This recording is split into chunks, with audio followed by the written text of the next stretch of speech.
بسم الله الرحمن الرحيم أرأيت الذي يكذب بالدين فذلك الذي يدع اليتيم أرأيت الذي يكذب بالدين فذلك الذي يدع اليتيم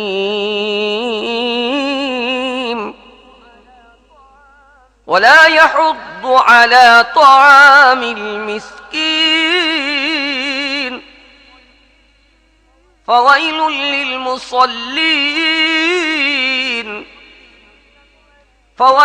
للمصلين الذين هم عن صلاتهم ساهون الذين هم يراءون ويمنعون الماعون বিসমিল্লাহির রহমানির রহিম।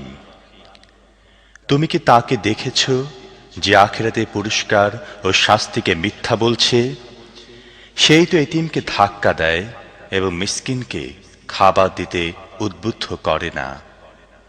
তারপর সেই নামাজীদের জন্য ধ্বংস যারা নিজেদের নামাজের ব্যাপারে গাফলতি করে, যারা লোক দেখানো কাজ করে এবং মামুলি প্রয়োজনীয় জিনিসপাতি লোকদেরকে দিতে বিরত থাকে।